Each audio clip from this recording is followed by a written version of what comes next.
Welcome back to my channel. ನಾನಿವತ್ತು ಹಾಗೆ ಸ್ವಲ್ಪ ಮಲ್ಲೇಶ್ವರಮಲ್ಲಿ ಜ್ಯುವೆಲ್ ಶಾಪಿಂಗ್ ಮಾಡಬೇಕಿತ್ತು, ಹಾಗೆ ಬಂದಿದೆ. ಆ್ಯಂಡ್ ಇವತ್ತು ನಾನು ಮಾಡ್ತಿರೋ ವಿಡಿಯೋ ಏನಂದರೆ ಲವ್ ಮ್ಯಾರೇಜ್ ಬೆಸ್ಟ್ ಅಥವಾ ಅರೇಂಜ್ ಮ್ಯಾರೇಜ್ ಬೆಸ್ಟ್ ಅನ್ನೋ ಒಂದು ಕಾನ್ಸೆಪ್ಟ್ ಇಟ್ಕೊಂಡು ವಿಡಿಯೋ ಮಾಡ್ತಾ ಇದ್ದೀನಿ. ನೋಡೋಣ ಬನ್ನಿ ಯಾರ್ಯಾರ ಅಭಿಪ್ರಾಯ ಏನೇನಿರುತ್ತೆ ಅಂತ. ಈ ಪ್ರಕಾರ ಅರೇಂಜ್ ಮ್ಯಾರೇಜ್ ಬೆಸ್ಟ್ ಅಥವಾ love marriage best? Love marriage arrange marriage ಎರಡು ಚೆನ್ನಾಗಿರುತ್ತೆ. ಬಟ್ ಇವಾಗಿನ ಜನರೇಷನ್ ನೋಡಿದ್ರೆ ಅರೇಂಜ್ ಮ್ಯಾರೇಜ್ ಬೆಸ್ಟ್. ಯಾಕಂತ ಹೇಳಿದ್ರೆ ಇವಾಗಿನ ಜನರೇಷನ್ ಲವ್ ಅಂತ ಹೇಳಿದ ಒಂದು ವ್ಯಾಲ್ಯೂನೇ ಇಲ್ಲ. ಲವ್ ಎಲ್ಲ ಇವಾಗ ಫ್ರಿಂಚ್ ಆಫ್ ಸೆಕೆಂಡ್ ಅಟ್ರಾಕ್ಷನ್ ಆಗ್ಬಿಟ್ಟಿದೆ. ಸೊ ಇವಾಗ ಲವ್ ಮ್ಯಾರೇಜ್ ಮಾಡ್ಕೊಂಡು ಒಬ್ರನ್ನು ನಂಬಿಕೆ ಪ್ರೀತಿ ವಿಶ್ವಾಸ ಇಟ್ಕೊಂಡು ಮ್ಯಾರೇಜ್ಗೆ ಒಪ್ಕೊಳಕ್ ಆಗಲ್ಲ. ಪಾಸ್ಟ್ ಮತ್ ಬಿಟ್ಟು ಫ್ಯೂಚರ್ ಅಲ್ಲಿ ಒಟ್ಟಿಗೆ ಇರೋಣ ಅಂತ ಹೇಳಿದ್ರು ಅದು ಇವಾಗ ಆಗ್ತಿಲ್ಲ. ಬೆಸ್ಟಿ ಅದಂತ ಇದಂತ ಎಲ್ಲ ಬರ್ತಾ ಇರ್ತದಲ್ವಾ. ಅದಕ್ಕೆ ಬೆಸ್ಟ್ ಅರೇಂಜ್ ಮ್ಯಾರೇಜ್. ಫ್ಯಾಮಿಲಿ ಅವ್ರ ಜೊತೆಗೆ ಚೆನ್ನಾಗಿರ್ಬಹುದು, ಅವ್ರು ಮಾಡಿಕೊಟ್ಟ ಹುಡುಗಿ ಜೊತೆಗೆ ಆರಾಮಾಗಿ ಜೀವನ ನಡೆಸಬಹುದು. ಏನು ನನ್ನ ಫೇವ್ರೆಟ್ ಮಸಾಲೆ ದೋಸೆ ತಿನ್ನೋಣ ಅಂತ ರಾಮೇಶ್ವರಂ ಪೆಟ್ಟೆಗೆ ಬಂದಿದೆ. ಆ್ಯಂಡ್ ಇವಾಗ ಮ್ಯಾಂಗೋ ಸೀಸನ್ ಅಂತೇಳಿ ಅವರು ಮ್ಯಾಂಗೋ ಮೆಣಸಿನ ಎಲ್ಲ ಮಾಡ್ತಾ ಇದ್ದಾರೆ. ಆದರೆ ಅಷ್ಟೊಂದೆಲ್ಲ ತಿನ್ನೋಕ್ಕೆ ನನಗೆ ಆಗಲ್ಲ.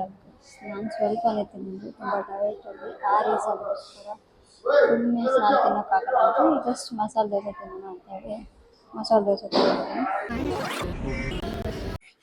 ಮೆನು ನೋಡಿ ಗೈಸ್ ಹೇಗಿದೆ, ಹಾಗೆ ಹೊರಗಡೆ ಡೆಕೋರೇಷನ್ ನೋಡಿ ಗೈಸ್. ರಾಮೇಶ್ವರಂ ಕೆಫೆ ಮುಂದೆ ಹೇಗಿದೆ. ಅಜ್ಜಿ ನೋಡಿ ಗೈಸ್, ಆ ವಯಸ್ಸಲ್ಲಿ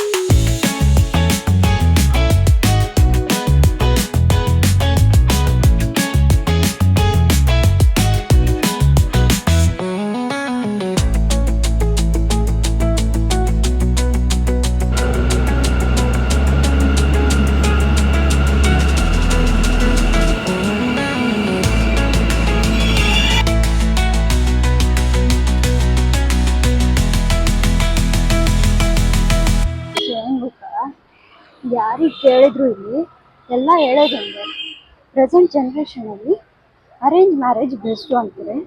ಬಟ್ ಯಾರು ವಿಡಿಯೋನ ಮಾತಾಡೋಕ್ಕೆ ಹೋಗಿಲ್ಲ. ಬಟ್ ರೆಸ್ಪಾನ್ಸ್ ಮಾತ್ರ ತುಂಬ ಚೆನ್ನಾಗಿ ಸಿಗ್ತಾ ಇತ್ತು. ಎಲ್ಲರೂ ಹೇಳ್ತಾ ಇರೋದು ಒಂದು ಅರೇಂಜ್ ಮ್ಯಾರೇಜ್ ಬೆಸ್ಟು ಅಂತ. ನೋಡೋಣ ಹಿಂಗೆ ಹೇಳ್ತಾರೆ. ನೀವೇನಾದರೂ ನಿಮ್ಮ ಓಲ್ಡ್ ಸೀರೆನ ಸೇಲ್ ಮಾಡಬೇಕು ಅಂದರೆ ಇಲ್ಲಿ ಬನ್ನಿ. ಇದಿರೋದು ಮಲ್ಲೇಶ್ವರಂ. ಕಾಫಿ ತುಂಬ ಹೀಟು ಅಂತ ಕಬ್ನಲ್ಲಿ ಕುಡಿಯೋಣ ಅಂತ ಬಂದ ಗೈಸ್. ಮಂತ್ರಿ ಬಂದು ಮ್ಯಾಂಗೋ ಸೀಸನ್ ಅಂತ ಹೇಳಿ ಫುಲ್ ಮ್ಯಾಂಗೋ ಜ್ಯೂಸ್ ಸ್ಟಾಲ್ಸ್.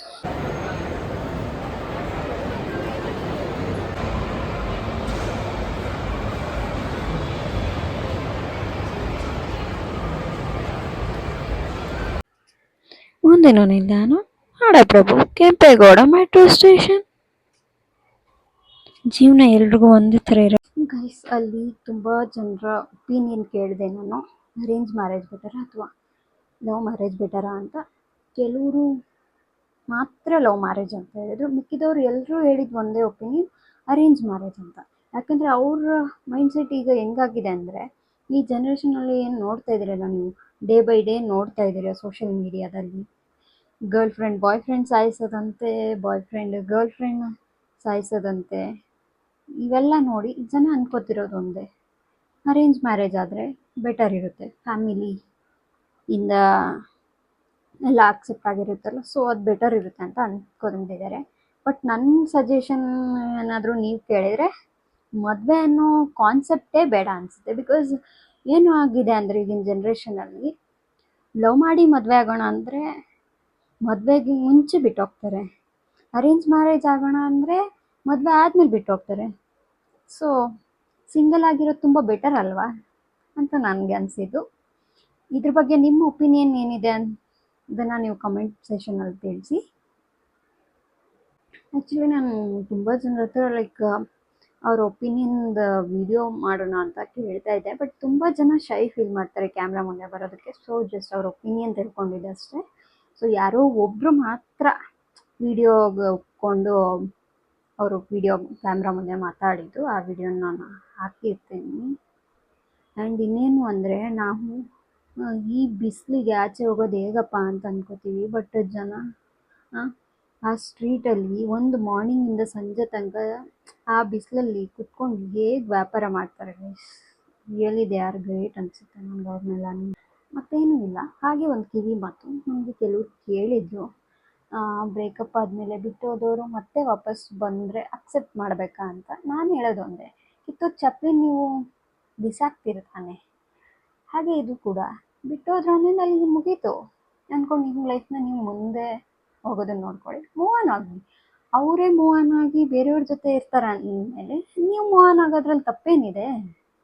ಅವ್ರು ಆಲ್ರೆಡಿ ಇದ್ದಾಗೆ ಬೇರೆಯವ್ರು ನೋಡ್ಕೊಂಡಿರ್ತಾರೆ, ಅಂಥದ್ರಲ್ಲಿ ಅವ್ರು ಬಿಟ್ಟೋದ್ರು ಅಂತ ನೀವು ಯೋಚನೆ ಮಾಡೋದು it's not a good thing. ಹಾಗೆ ಅವ್ರು ಮತ್ತೆ ಬಂದರು ಅಂತ ಅಕ್ಸೆಪ್ಟ್ ಮಾಡಿದ್ರೆ ನಿಮ್ಮಷ್ಟು ಫುಲ್ ಯಾರೂ ಇಲ್ಲ ಅಂತ ನಾನು ಹೇಳ್ತೀನಿ.